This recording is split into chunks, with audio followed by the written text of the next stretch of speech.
서점에 가보면 성공학 총서 코너가 따로 있을 정도입니다.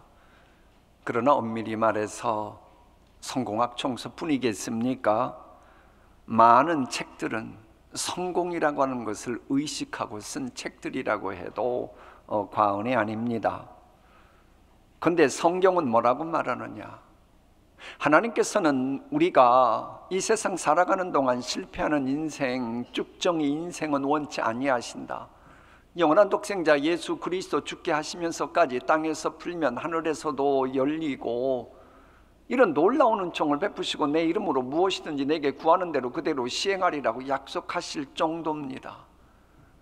그럼에도 분명한 것은 이 인간의 성공이라고 하는 것은 하나님은 찰나의 성공을 원하시는 분이 아니기 때문에 이 성공이라고 하는 것이 신실함이라고 하는 그릇에 보존될 때만 그것을 성경은 참된 이 성공이라고 인정해 주신다라고 하는 겁니다. 만약 신실함과 무관한 그런 성공이라고 하면 모래 위에 지은 집처럼 무너질 수밖에 없다고 말씀하십니다. 그 집을 모래 위에 지은 어리석은 사람 같으리니 성공하기 위해 집을 열심히 지었습니다. 그러나 신실치 못한 그 위에 집을 지은 성공이라고 하는 것은 비가 내리고 장수가 나고 바람이 불어 그 집에 부딪힘에 그 무너짐이 심하니라고 말씀하십니다.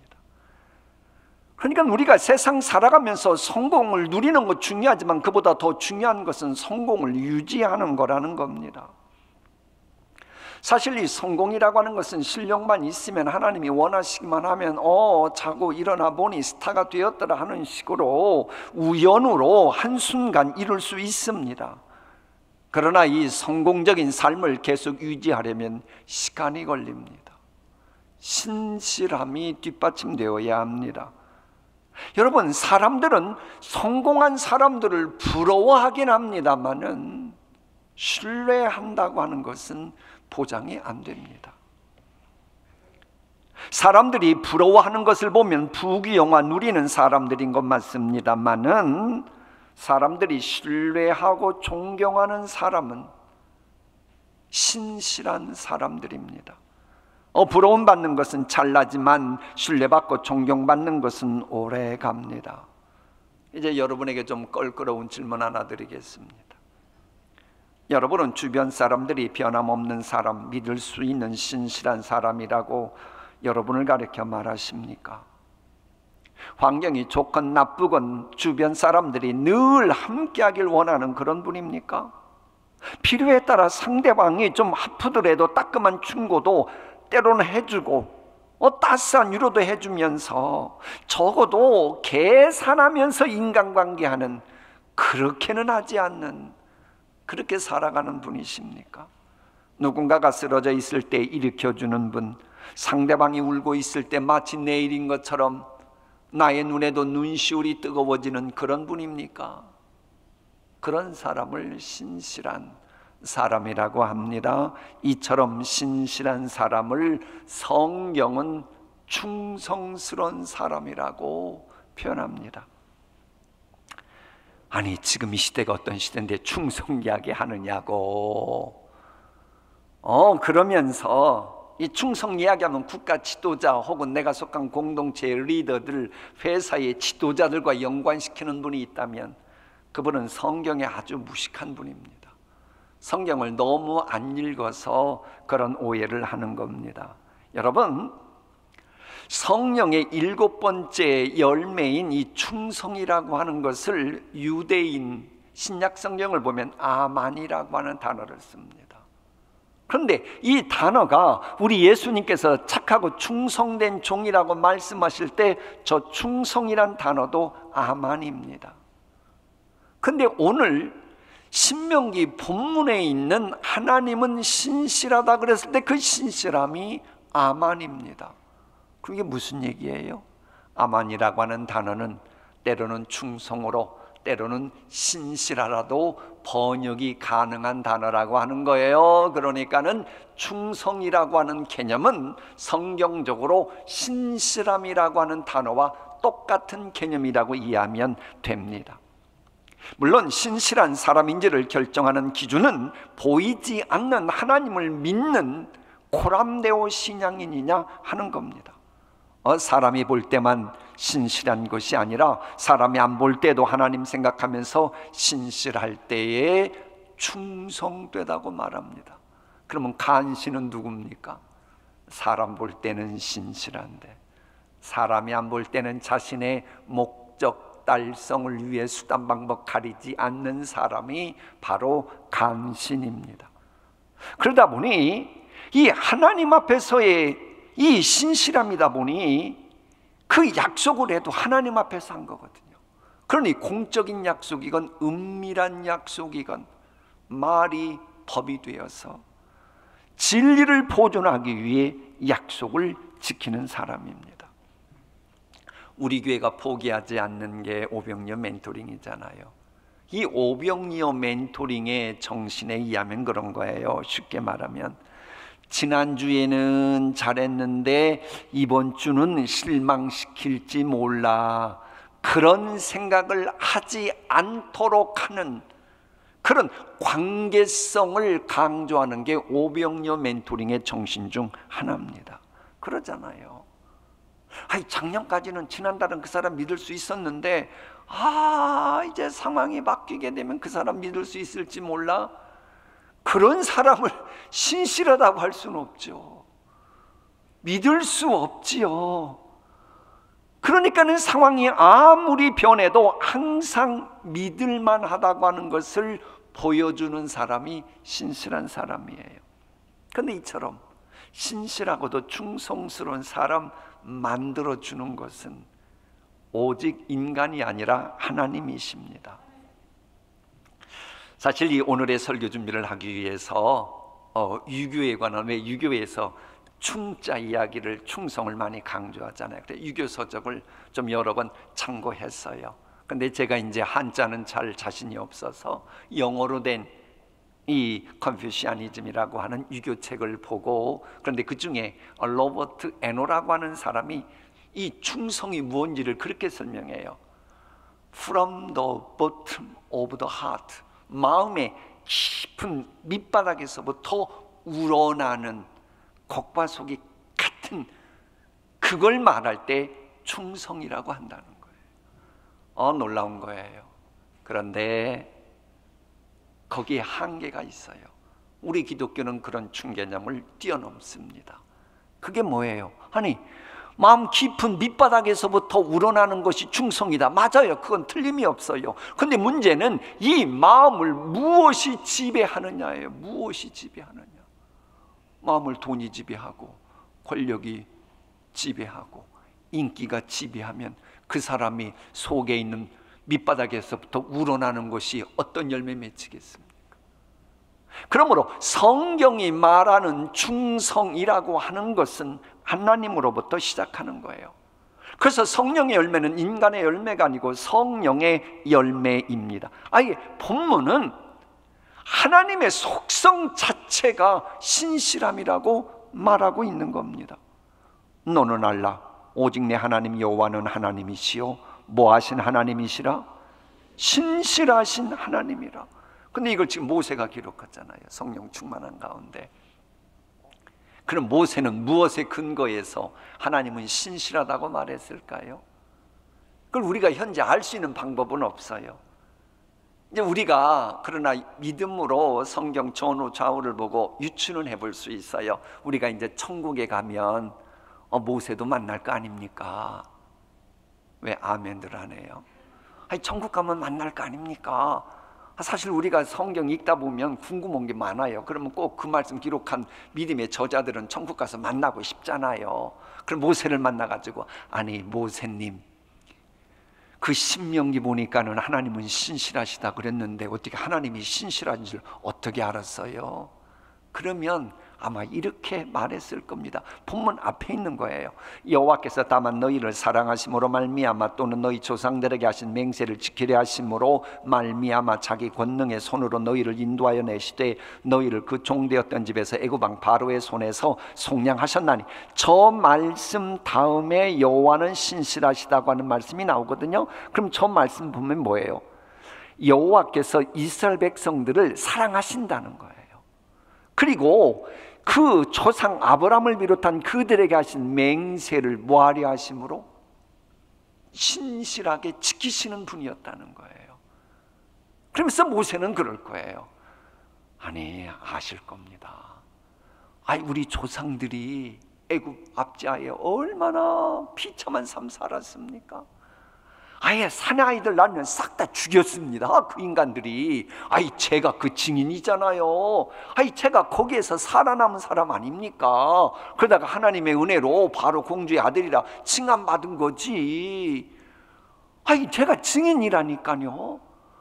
아이, 그들이 당대 최강이었는데, 아이고, 하나님이 권능의 손으로 우리를 출애굽시키고요. 아이, 내가 자세히 다 언급하지는 않았지만 다른 데에 이렇게 대신 말한 것처럼, 우리가 이제 그 광야 생활할 때에 얼마나 지치고 힘이 들었는지 몰라요. 우리 인구가 200만 명이 넘었는데 먹을 게 있나?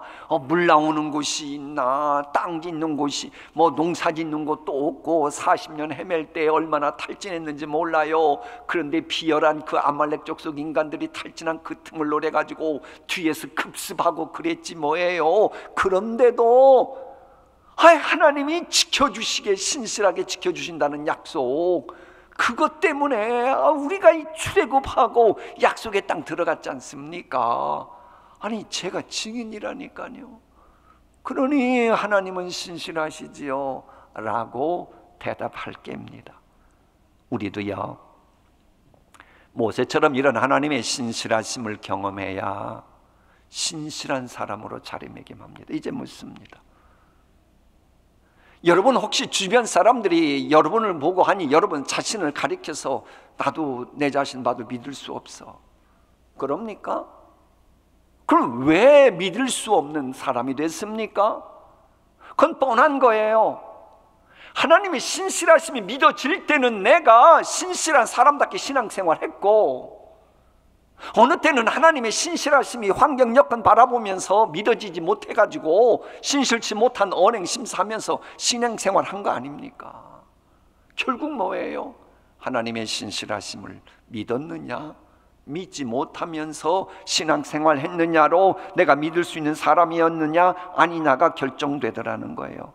특별히 우리는 완전 무결한 존재가 아니기에 어떤 상황에서도 한결같이 우리를 챙겨주시는 그 하나님의 신실하심을 사모하고 체험해야 합니다. 자, 보세요. 우리는 아차 실수하면 그 틈을 노려서 우리를 삼키려는 정글 같은 세상 살아가고 있잖아요. 우리는 시행착오를 겪을 수밖에 없게 만드는 죄성에서 자유하기가 쉽지 않아요. 설상가상으로 사탄 마귀는 우는 사자처럼 우리의 믿음을 공격합니다.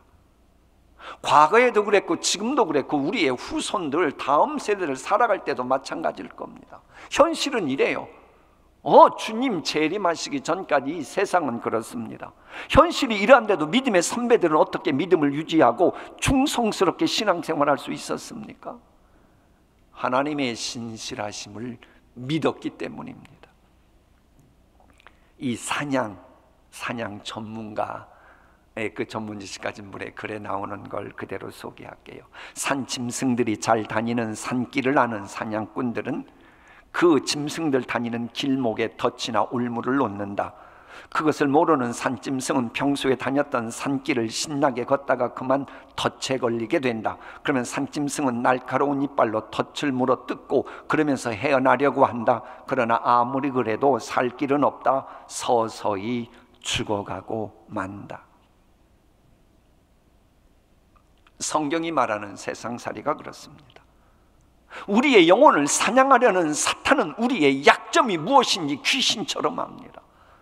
그래서 우리가 약점을 시킬 수밖에 없는 그런 상황을 기가 막히게 알아가지고 그럴 때가 되면 꼭 덫을 놓습니다. 함정을 팝니다.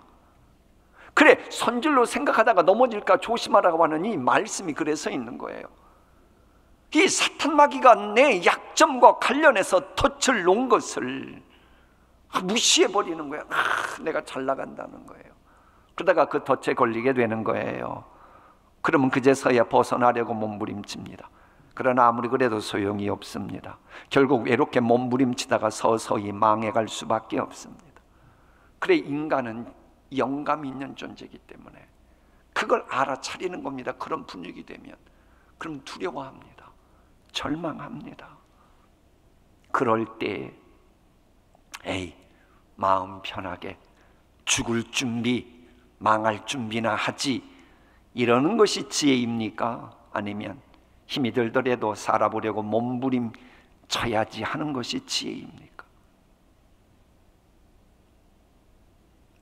정말로 막다른 골목에 다다랐을 때에 내가 모든 걸 포기하고 차라리 죽지, 그러는 것이 무조건 지혜라고 말하는 사람인데 정말 그런 걸까요? 아니야, 그러면 안 되지 라고 말하는 게 지혜일까요? 이럴 때 어떻게 해야 됩니까? 믿음의 선배들은 그럴 때 지혜롭게 했습니다. 나를 사랑하시되 죽기까지 사랑하신 주님의 이름으로 전능자 하나님의 뜻을 여쭤보면서 문제를 풀어갔습니다. 그런데 내가 그런 상황에서 그 하나님의 도움을 구하기 위해 강구 올려도 근거가 있어야 될 게 아니에요. 그 근거가 뭐예요? 하나님의 신실하심을 믿을 때 그런 기도를 드릴 거 아닙니까? 그래서 이러든지 저러든지 할 거 아닙니까? 그래서 믿음의 선배들은 그럴 때에 반석 같은 여호와, 신실하신 하나님을 말하면서 문제를 풀어갔어요. 그래, 제가 찾은 것만 봐도 구약 성경에 여호와는 나의 반석이시라는 표현이 21번 이상이 나옵니다. 반석 얼마나 든든합니까? 집채 많은 파도와 엄청난 풍랑이 밀어닥치면 해변가에 있는 집들도 막 무너지고, 그래도 반석은 여전히 든든합니다. 엄청난 쓰나미로 인해 해변가 1km, 1.5km까지 모두 초토화시켜도 반석은 여전히 든든합니다. 그런데 이렇게 든든한 반석도 화산 폭발이 일어나면 다 깨지기에 영원한 반석은 아닙니다. 그런데 성경은 이렇게 말합니다. 하나님의 신실하심은 영원한 반석이라고 말합니다. 너희는 여호와를 영원히 신뢰하라. 주 여호와는 영원한 반석이심이로다. 화산 폭발 같은 별의별 일이 다 벌어져도 하나님 여호와 전능자는 이 여전히 영원한 반석이시기에 내가 신뢰할 수 있고 그분께 나아가 기도하면 실족하지 않는 놀라운 은혜를 입을 수 있다고 하는 겁니다. 그래서 이 전무후무한 지혜자의 소유자였다고 하는 솔로몬이 인간보다 지혜로운 짐승 이야기를 해요. 그게 뭐냐? 사반인데, 토끼 종류의 짐승입니다. 사반인데 뭐라고 설명하냐? 바위 사이에 집을 짓는 사반이 지혜롭다는 거예요. 그러니까 토끼 같은 이 유형의 짐승이다 보니 맹수 만나면 비참하게 죽을 수밖에 없어요. 그렇다고 인생 포기할 수는 없잖아요. 그럼 어떡하냐? 그런 맹수도 감히 건드리지 못하는 바위, 그것에 도움을 받고 살아가겠다는 거예요. 그게 지혜롭다는 겁니다. 솔로몬이 그렇게 말하는 겁니다. 여러분, 이런 삶을 살았던 사람이 바로 솔로몬의 아버지인 다윗입니다. 그래서 다윗은 여호와는 나의 반석이시라고 하는 이 표현을 참으로 즐겨 사용합니다. 사실 이 다윗은 요즘 말로 말하면 인기 있는 드라마에 이 주인공 될 그런 자격이 충분한 사람입니다. 여러분, 인기 있는 드라마 보면 파란만장하잖아요. 다윗이 그랬어요. 뭐 좋은 가문에서 엘리트 코스 걸어갔던 그런 인물이 아닙니다. 다윗은 어렸을 때는 짐승의 배설물이 몸에 쩌든 목동으로 겉보기에 참으로 몰골이 형편없는 소년 시절 보냈습니다. 그런데도 그 목동이면서도 나름대로 그 시간을 이용해가지고 그 악기 다루는 것을 연주를 했습니다. 그런데 이 연주를 얼마나 잘했든지 마치 저 충청도 시골에 있는 아가씨가 노래 잘해가지고 그 대통령의 부름을 받았던 심수봉 자매님처럼 이 다윗도 인정을 받아가지고 사울 왕의 왕궁으로 가서 연주까지 할 정도로 탁월했습니다. 게다가 마음까지 치유하는 신비한 연주가로서 이 다윗은 청년 시절 보냈습니다. 뿐만 아닙니다. 당나라 과거 시험 가운데 신언서판이라고 하는 게 있어요. 그런데 이 성경을 보면 다윗은 외모도 출중했지만 언변도 뛰어나고 시편 같은 것을 할 때 보면 이 말씀도 잘 전했어요. 게다가 그뿐만이 아니고 이 싸움을 얼마나 잘하는지, 전쟁 나가면 명장 중에 명장이고 용장 중에 용장으로 20대부터 두각을 나타냈습니다. 그런데 그만 너무 일찍 커서 주변으로부터 시기질투를 받고 노숙자 생활을 10년 이상 하게 됩니다. 아무리 젊었을 때 뛰어났어도 지금 10년 이상 노숙자 생활하는 이런 사람을 부러워할 사람이 어디 있겠어요? 다윗이 그랬어요. 그런데도 다윗이 어떻게 다시 훗날 이스라엘의 별이라고 하는 자랑스러운 부러움 살만한 존재로 자리매김했습니까? 그 터닝 포인트를 보면요, 참 우리가 원치 않는 반대, 실은 사울왕처럼 아주 못된 인간 만나가지고 그런 전환점이 마련됐습니다. 여러분, 다윗이 참으로 위대한 인물로 자리매김할 수 있었던 정금 같은 지혜, 경륜, 용기, 판단은 여러분 타고난 게 아닙니다.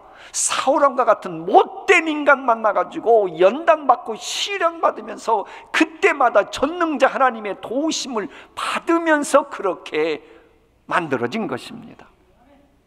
여러분, 못된 사람 만난다고 모든 사람이 다 이렇게 훌륭하게 되는 게 아니지 않습니까? 어떤 사람 못된 사람들 만나서 아예 시련을 겪다가 감당하지 못해 잘못되는 경우가 더 많잖아요. 그래도 다윗은 요동치다가도, 기막힌 현실 속에 요동치다가도 반석 대신 하나님 만나면서 다시 중심 잡고, 흔들리다가 중심 잡고 그런 거예요. 그러다 보니 훗날 다윗은 여호와는 나의 반석이시요 이렇게 고백하며 훌륭하게 된 겁니다. 이처럼 신실하신 하나님을 변함없이 충성스럽게 사랑하잖아요. 여러분, 누군가가 여러분을 보고 당신은 신뢰할 수 있어요. 다른 사람은 다 못 믿어도 당신은 내가 신뢰해요. 그럼 기분이 좋을까요? 안 좋을까요? 좋죠? 하나님은 오죽하겠어요. 하나님은 우리가 믿으면 좋아서 어쩔 줄 몰라하는 분이잖아요. 왜? 하나님도 인격적인 하나님이시니까. 그래 우리가 하나님을 변함없이 신뢰하잖아요. 그럼 하나님은 좋으셔가지고 다윗, 알았어, 너 그렇게 신실하게 나를 믿으니 나도 신실하게 네 후손들 책임져 줄게. 그래가지고 구약 성경의 로얄 패밀리가 만들어진 거 아닙니까? 근데 이것은 우리에게도 마찬가지입니다.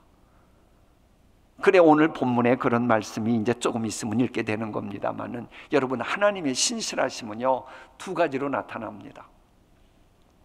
하나는 축복과 사랑과 은총 베푸시는데 신실하셔요. 그리고 또 하나는 저주하고 심판하시는 쪽으로 또 신실하셔요. 그럼 잘 보세요. 여러분, 산수를 잘 하시는지 못 하시는지 이제 알 수 있어요. 하나님에게서 저주, 보응, 심판하는 거 싹 빼버리면 뭐만 남겠어요? 이제는 축복, 사랑, 은혜, 요것만 남지요. 그래서 우리가 저주받을 수밖에 없고 보응받을 수밖에 없고 심판받을 수밖에 없는 모든 죄악을 대신 담당하시고 십자가에서 돌아가신 예수 그리스도 믿고 예수 그리스도의 십자가에 나의 종과 역을 못 박아 버리는 순간 하나님은 내게 다가오시되 사랑과 인애와 은총과 축복의 하나님으로만 다가오는 거예요. 이게 안 되면 신앙생활에도 불안한 겁니다. 혹시 내게 심판이 오면 어떡하나? 혹시 내가 하나님의 저주받으면 어떡하나? 이게 왜 그러는 거예요? 하나님의 그 예수 그리스도의 십자가 보혈 은총을 통한 하나님이 하신 약속을 믿는데 신실하지 못하기 때문에 그러는 거예요. 자, 하나님의 말씀 볼까요? 너는 알라. 다 함께 읽어봅니다. 너는 알라. 오직 내 하나님 여호와는 하나님이시요 신실하신 하나님이시라. 그를 사랑하고 그의 계명을 지키는 자에게는 천대까지 그의 언약을 이행하시며 인애를 베푸시되. 그러니 하나님은 시간을 초월하신 분이라 신실하심을 믿고 그게 가문이 되면 좋으셔가지고 천대 하나님 모시는 그 눈 깜짝할 시간이니까 하신다고 약속하시잖아요. 근데 이 진리를 사도 요한이 깨닫게 됩니다.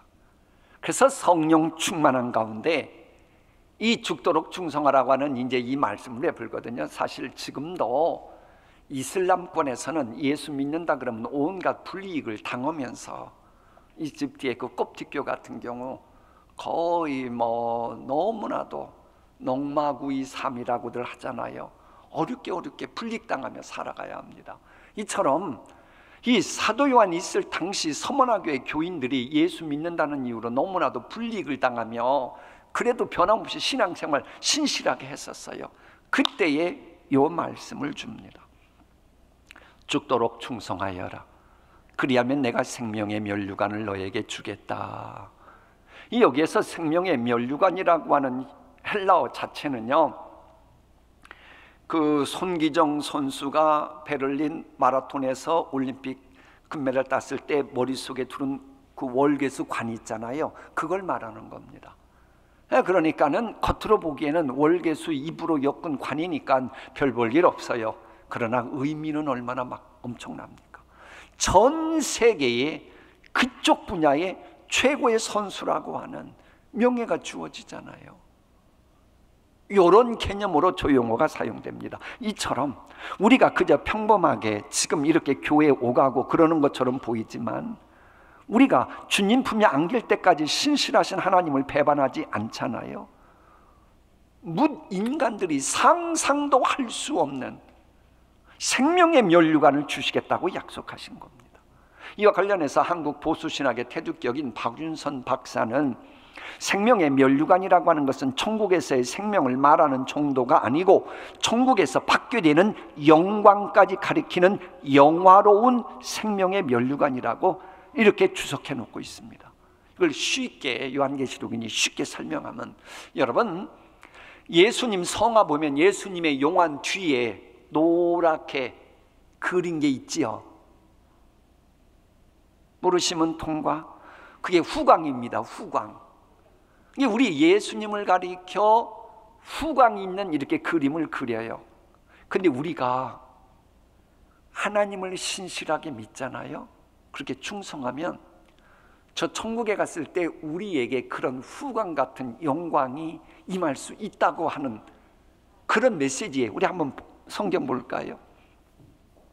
사랑하는 여러분, 이제 우리는 하나님의 자녀입니다. 장차 우리는 어떻게 될지는 아직 모르지만 예수님이 나타나시면 우리도 누구처럼 돼요? 그분처럼 되어 그분의 참모습을 보게 될 것입니다.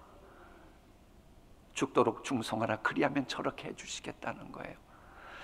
이 말씀 잘 보면 이 세상에서는 그렇게 보통 성화에 보면 예수님 말고도 마리아나 기타 다른 사람에게도 후광 그려놓는데 그건 성경적이라고 볼 수 없어요. 이 세상에서는 아닙니다. 저 천국 갔을 때에 글이 되는 거예요. 그러나 더 이상 제가 말을 자세히 하면 아차하면 제가 이단 교주로 몰릴 수 있기 때문에 제가 더 이상은 설명하지 않고 여기까지만 하고 더 자세한 것은 천국 가서 여러분이 확인해 보시면 될 겁니다. 어쨌든 죽도록 충성하는 사람에게는 이런 엄청난 면류관까지 주시는 마당이기에 이 세상 살아가는 동안 충성하면 하나님이 어떤 은총 베푸시겠어요? 생각지도 못했던 놀라운 은총 베푸십니다. 예수님의 말씀입니다. 함께 읽습니다. 그 주인이 이르되 잘하였도다 착하고 충성된 종아, 내가 적은 일에 충성하였음에 내가 많은 것을 내게 맡기리니 내 주인의 즐거움에 참여할지어다. 여기서도 이 충성이 아만이라고 하는 그 단어예요. 그러면 이 세상에서 하나님이 생각지도 않았던 하나님에 있는 많은 것을 맡긴다. 하나님에게 많은 게 얼마나 많아요. 여러분, 신실하다 충성되다 이것은 그저 뜬구름 잡는 이야기가 아닙니다. 우리의 일상생활과 관련해서도 놀라운 은총과 연결되는 거예요. 내 주인의 즐거움에 참여할지다. 이게 뭐예요? 인간의 모든 것 주장하시는 우리 하나님의 영광은 얼마나 대단하겠습니까? 요한복음에 보면 그걸 우리에게도 주신다고 약속하셨잖아요. 그래, 이 말씀을 보면 이 충성 신실함은 인생살이의 바로미터입니다. 저도 저 용어를 사용할 때 저게 할까 말까 고민했는데 실은 저게 맞아요. 여러분의 인생살이가 현재 어떤 방향으로 갈 것 같습니까? 그걸 어떻게 합니까? 그런데 여러분, 바로미터 딱 되면 나타납니다. 어느 방향으로 가는지. 이처럼 여러분이 무엇과 관련해서 지금 변함없고 충성스러운가 하는 것을 보면 여러분이 지금 무엇을 사랑하는지, 무엇에 최고의 가치를 부여하면서 살아가고 있는지 저절로 드러납니다. 내가 지금 무엇을 위해 살려고 하는지, 무엇에 최선을 다하고 있는지 그걸 우리가 어떻게 알아요?